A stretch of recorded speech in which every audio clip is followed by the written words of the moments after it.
চলে আসে পরের পার্টের দিকে। ট্রানজিটিভ ভার্ব, ভালো করে শুনবে, শুরুতেই আমি একটা জিনিস বলছিলাম যে এক্সামিনার আমাদের কোশ্চেন কিভাবে করতে পারে। একটা সেন্টেন্স দিল আর কোশ্চেন করবে যে এই সেন্টেন্সটা কোন ধরনের ট্রানজিটিভ। অপশানে দেবে মোনোট্রানজিটিভ, ডাইট্রানজিটিভ, কমপ্লেক্স ট্রানজিটিভ অথবা নান। এই চারটা অপশান দেবে, এর মধ্যে চুজ করতে হবে। তাই তোমাদেরকে এই যে ট্রানজিটিভ ভার্বের মানে হচ্ছে ভ্যারাইটিগুলোকে জানতে হবে। ট্রানজিটিভ ভার্বকে আমরা তিন রকমভাবে ভাগ করি, কার উপরে ডিপেন্ড করে, কার উপরে ভর করে, অবজেক্টের উপরে। তারা কারা, মানে ভার্বগুলো কারা কারা? মোনোট্রানজিটিভ ভার্ব, ডাইট্রানজিটিভ ভার্ব আর কমপ্লেক্স ট্রানজিটিভ ভার্ব। এই তিন ভাগে আমরা ভাগ করি কাকে? ট্রানজিটিভ ভার্বকে। মোনোট্রানজিটিভ ভার্ব, আচ্ছা আমাকে বলো যে মোনো মানে কি?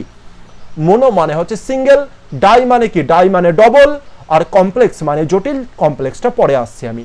মোনো আর ডাই তোমরা এখনই করে এসছো, মানে এখনই আমাদের শেখানো অলরেডি হয়ে গেছে মোনো আর ডাই, শুধু টার্মটা, টেকনিক্যাল টার্মটা তোমরা জানতে না।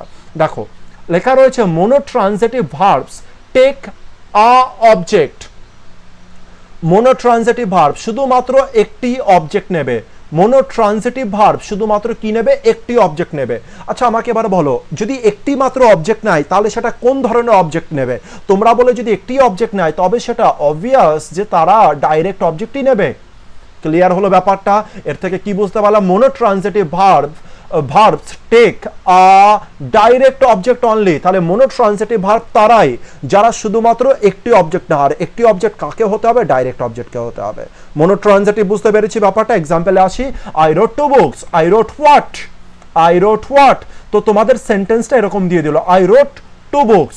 বললো অপশন এতে এটা কি মোনোট্রানজিটিভ ভার্ব, মোনোট্রানজিটিভ ভার্ব, নাকি অপশন বিতে বললো ডাইট্রানজিটিভ ভার্ব, অপশন সিতে বললো যে কমপ্লেক্স ট্রানজিটিভ ভার্ব, অপশন ডিতে বললো নান।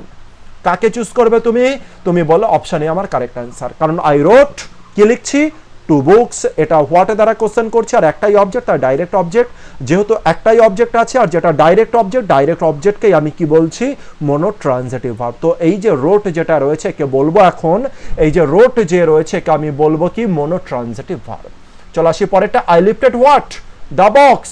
একটাই মাত্র অবজেক্ট, তো লিফটেডকে কি বলবো? হচ্ছে মোনোট্রানজিটিভ ভার্ব। মোনো মানে সিঙ্গেল, মোনো মানে single. she gave a pen, she gave a pen, সে কি দিয়েছিল? একটি পেন দিয়েছিল। কটা অবজেক্ট? একটাই অবজেক্ট। গেভকে কি বলে দেবো? মোনোট্রানজিটিভ। এই সেন্টেন্স অনুসারে, আবার বলছি সেন্টেন্স অনুসারে। চলো আসে পরেরটা, তাহলে স্যার ডাইট্রানজিটিভ ভার্ব কাকে বলে? আরে দুটো অবজেক্ট থাকে, আর দুটো যদি অবজেক্ট থাকে সাধারণত কেমন থাকবে? একটি ডাইরেক্ট অবজেক্ট আর একটা ইনডাইরেক্ট অবজেক্ট। যে সেন্টেন্সে একটি ডাইরেক্ট অবজেক্ট থাকে, একটি ইনডাইরেক্ট অবজেক্ট থাকে, তাকেই বলি ডাইট্রানজিটিভ ভার্ব। ক্লিয়ার ব্যাপারটা? কিভাবে? এক্সাম্পলে আসি, I রোট him a letter. I রোট him a letter মানে আমি লিখেছিলাম একটি লেটার। কাকে? কার উদ্দেশ্যে? তার উদ্দেশ্যে। হিম, তো দেখতে পেলাম আ লেটার হয়ে গেল। I wrote what?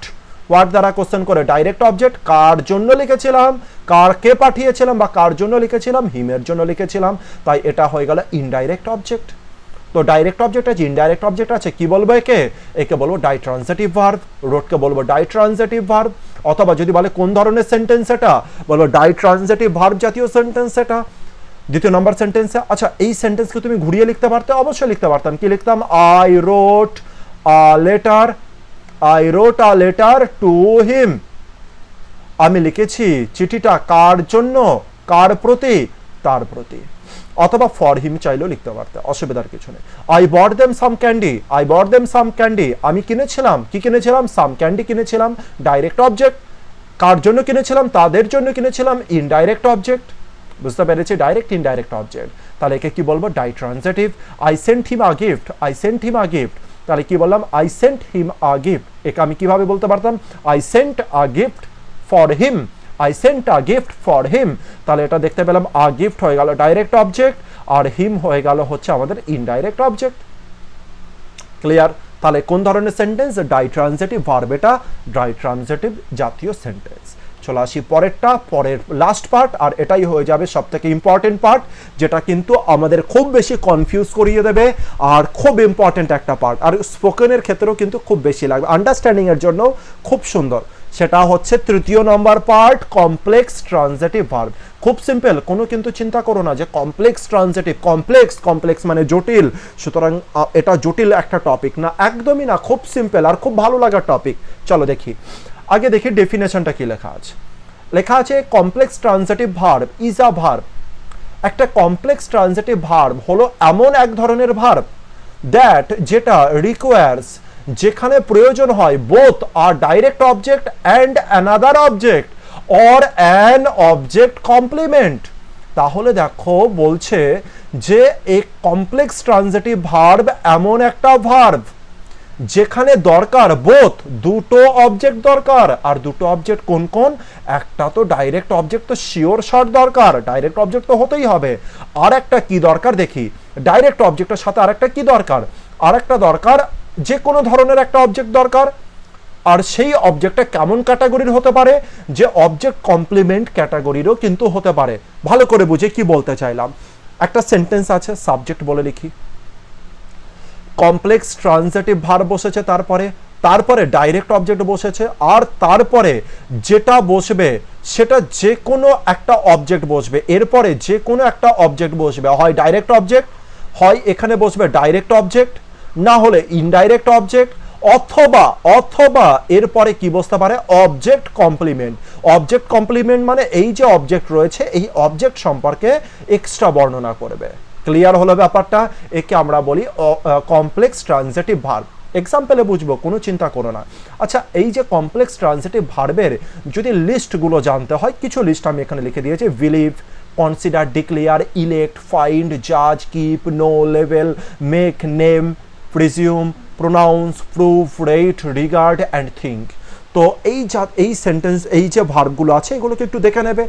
তো এগুলো একটুখানি কি নলেজের মধ্যে রাখবে যে এই জাতীয় ভার্ব যদি থাকে তার কমপ্লেক্স ট্রানজিটিভ ভার্ব কিন্তু হতে পারে, মানে সচেতন থাকার জন্য। তাছাড়া তো সম্পূর্ণ কিছু ডিপেন্ড করবে নিজের প্র্যাকটিসের উপরে। একটা এক্সাম্পলে আসি, যেটা সব থেকে গুরুত্বপূর্ণ এক্সাম্পল, আর এখানে আমরা সম্পূর্ণ জিনিস ভালো করে বুঝবো। হি নেমড, হি কি হয়ে গেল, সাবজেক্ট। নেমড মানে নামকরণ করেছিল, দেখো এখানে নেম রয়েছে। হি নেমড মানে এটা হয়ে গেল ভার্ব। আচ্ছা, এই যে ভার্ব যেটা রয়েছে, এই নামকরণটা কে করেছিল, এ করেছিল। কাকে নামকরণটা করেছিল, দেখতে পেলাম বালককে নামকরণটা করেছিল। তাহলে হোয়াট দ্বারা কোশ্চেন করেছি, হুম দ্বারা করেছি।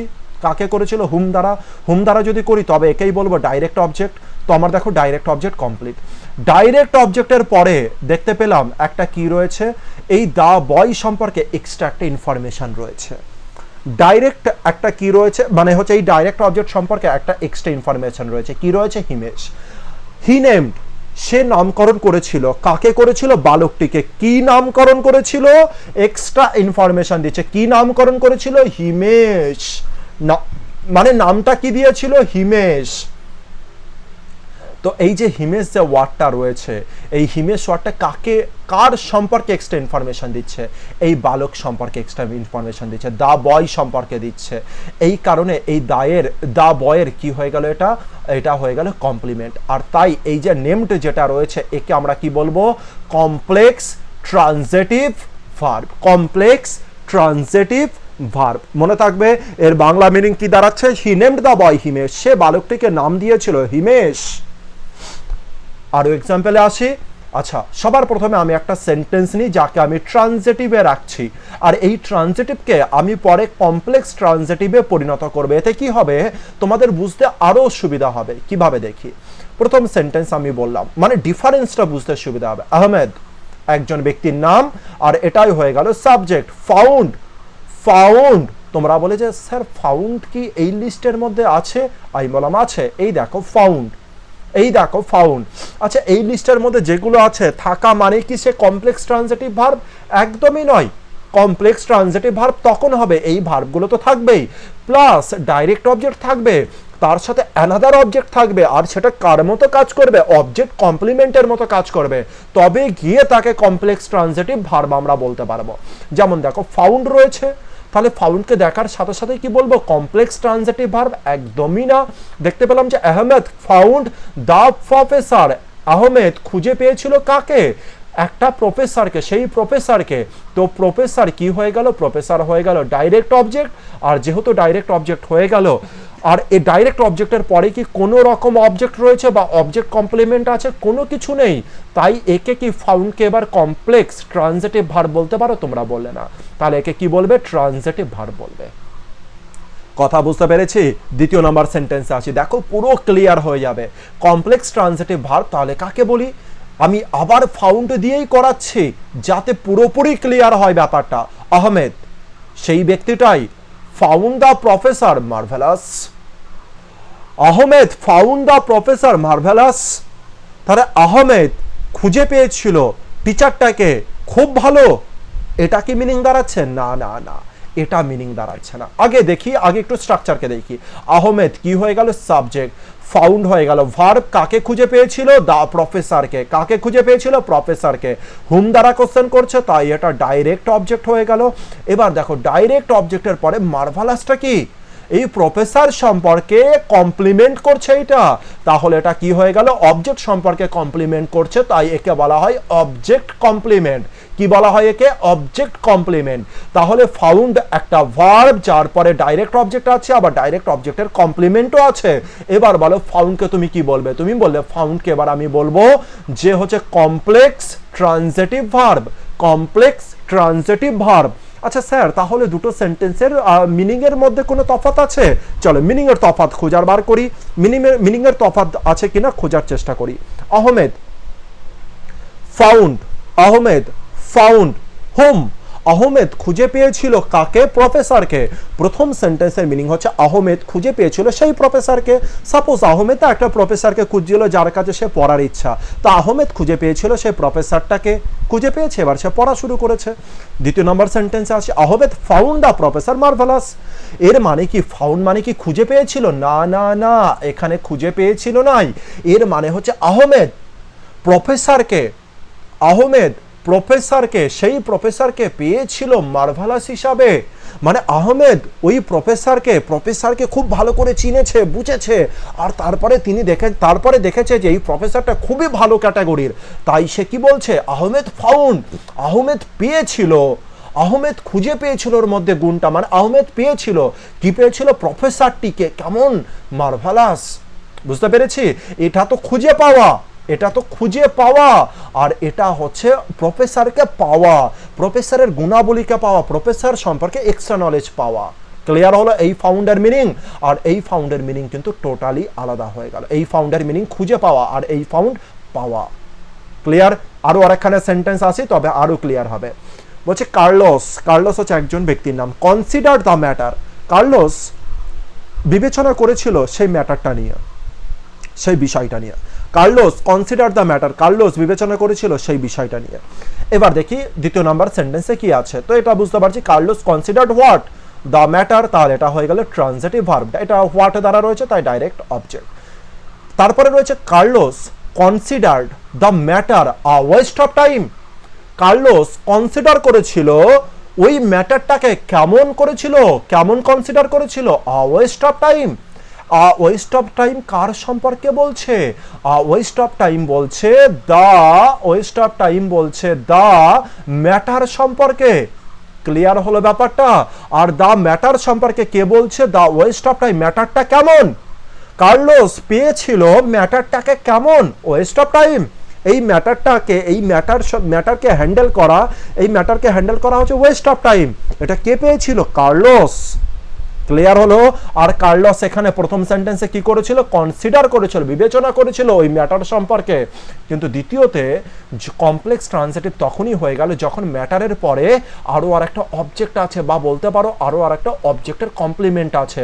অবজেক্ট কে এখানে, দা ম্যাটার, দা ম্যাটার সম্পর্কে দেখো এক্সট্রা ইনফরমেশন আছে, মানে একেই আমরা বলি অবজেক্ট কমপ্লিমেন্ট।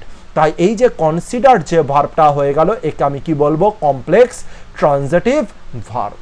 ক্লিয়ার ব্যাপারটা?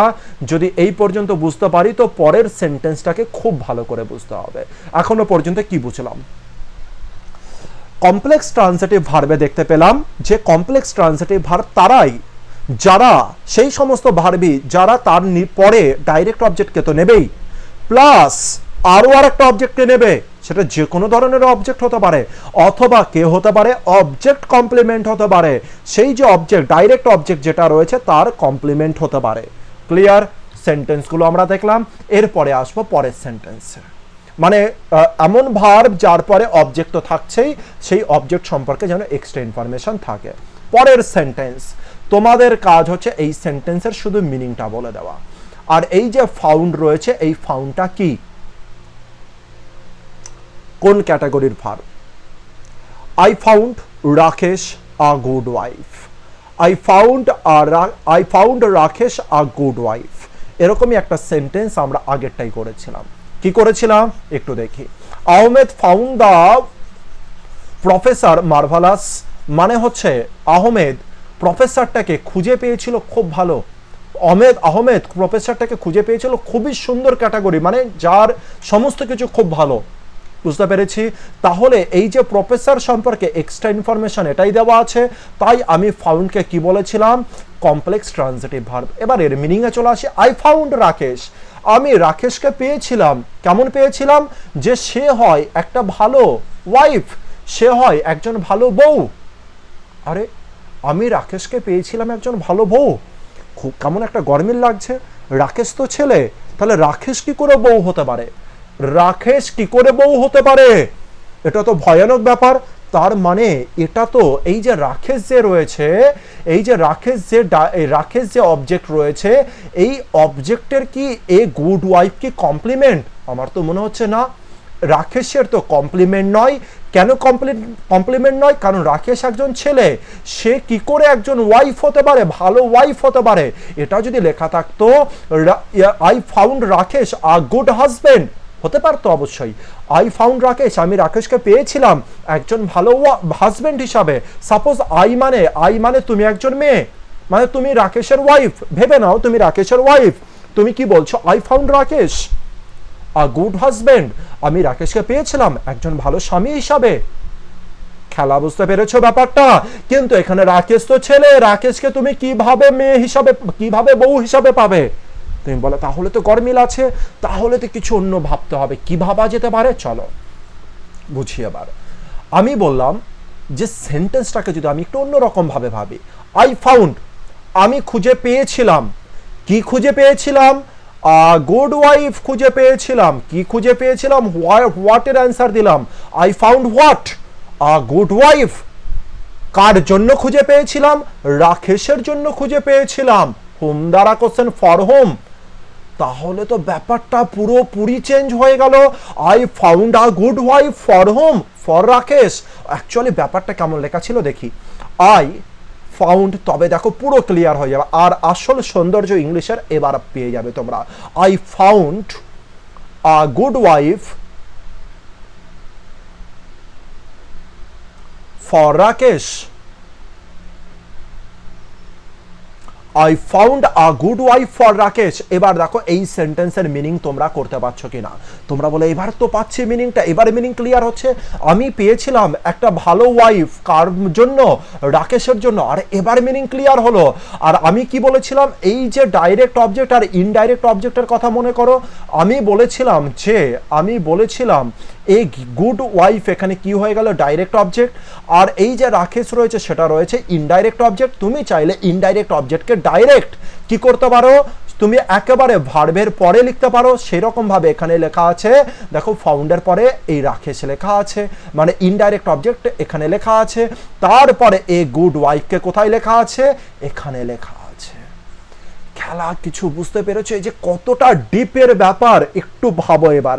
তাহলে একই সেন্টেন্স একই রকম দেখতে, শুধুমাত্র সেন্সের উপরে আর নলেজের উপরে ডিপেন্ড করবে।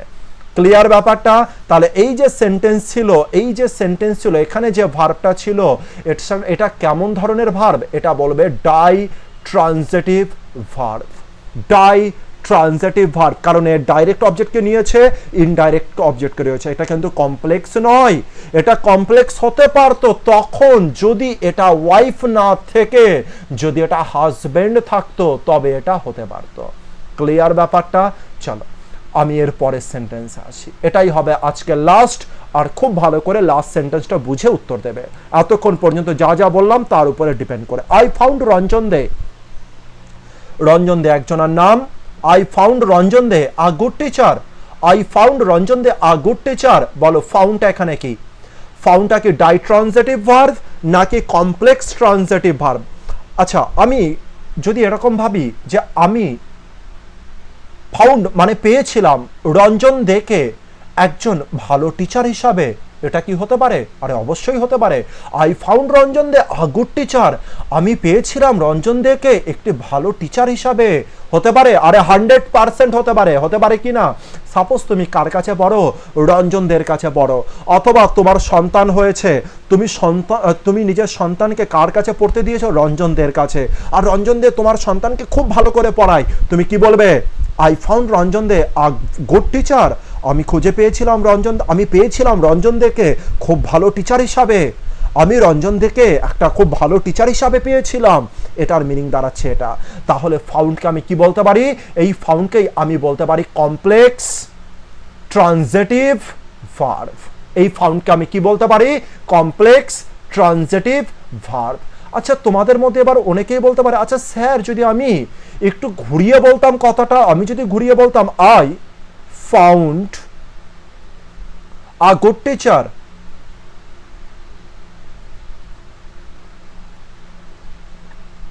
ফর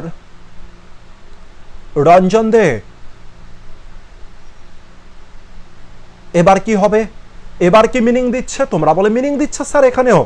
এবার তো ভয়ানক জিনিস হয়ে যাচ্ছে। আই ফাউন্ড, আমি খুঁজে পেয়েছিলাম। কি খুঁজে পেয়েছিলাম? একটি ভালো টিচার। এটা হয়ে গেল হোয়াট দ্বারা কোশ্চেন করে, তার মানে এটা হয়ে গেল ডাইরেক্ট অবজেক্ট। আমি খুঁজে পেয়েছিলাম একটি ভালো টিচার, কার জন্য? রঞ্জনদের জন্য। তাহলে এটা হয়ে গেল ইনডাইরেক্ট অবজেক্ট। আরে এখানে তাহলে আমরা কোন মিনিংকে নেব? আমি তো দেখতে পেলাম যে এখানে এই মিনিংও হচ্ছে, আবার দ্বিতীয় নাম্বার সেন্টেন্সেরও মিনিং হচ্ছে। তাহলে এবার আমি ফাউন্ডকে কোন হিসাবে নেব? মানে কোন সেন্টেন্সকে কারেক্ট বলবো? আমি বললাম যে এখানে দুটো সেন্টেন্সই কারেক্ট, দুটো সেন্টেন্সের মিনিংই এখানে পসিবল। এটা ডিপেন্ড করবে কার উপরে? সিচুয়েশনের উপরে। সিচুয়েশনের উপরে ডিপেন্ড করে তুমি যে এই সেন্টেন্সটাকে যদি বলো, তবে সামনের জন্য যে লিসনার রয়েছে সে বুঝে যাবে তুমি কমপ্লেক্স ট্রানজিটিভ ভার্ব বললে নাকি এই যে ফাউন্ড যেটা তুমি ইউজ করলে এটা কেমন ভার্ব? Die transitive verb. তুমি কোন ট্রানজিটিভ ভার্ব ইউজ করলে সেটা কিন্তু সে অনায়াসে বুঝে যাবে। সুতরাং চিন্তার কোনো কারণ নেই। আর যদি ডেসক্রিপটিভ পার্টেও এটা থাকে, কনফিউশনের ব্যাপার আসবে না, কারণ তার আগে পরে কিছু জিনিস লেখা থাকবে। কিন্তু এই সেন্টেন্সটা, এই সেন্টেন্স পরীক্ষায় দিয়ে কখনো জিজ্ঞাসা করবে না যে এই সেন্টেন্সটা ডাই ট্রানজিটিভ নাকি এই সেন্টেন্সটা হচ্ছে কমপ্লেক্স ট্রানজিটিভ। এটা কোনোদিনও জিজ্ঞাসা করবে না, এটা নিয়ে নিশ্চিন্ত থেকো। ক্লিয়ার ব্যাপারটা? তাহলে সেন্টেন্সের মিনিং কি দাঁড়ালো? I found Ranjan De a good teacher, আমি রঞ্জন দেকে পেয়েছিলাম টিচার হিসাবে খুব ভালো। দ্বিতীয় নম্বরে আমি পেয়েছিলাম একটা খুব ভালো টিচার, কার জন্য? রঞ্জনদের জন্য। খেলা বুঝতে পেরেছি? এটাই হচ্ছে অসাধারণ খেলা, অসাধারণ। তো এই পর্যন্তই থাকছে। খুব ভালো করে ট্রানজিটিভ আর ইনট্রানজিটিভকে ক্লিয়ার করো। ভার্ব কমপ্লিট হয়ে গেলে আমরা কি করব? আর বেশি নেই, আর কয়েকটা ভিডিওর পরে ভার্ব কমপ্লিট হয়ে যাবে, তারপরে আমরা প্র্যাকটিস শুরু করব।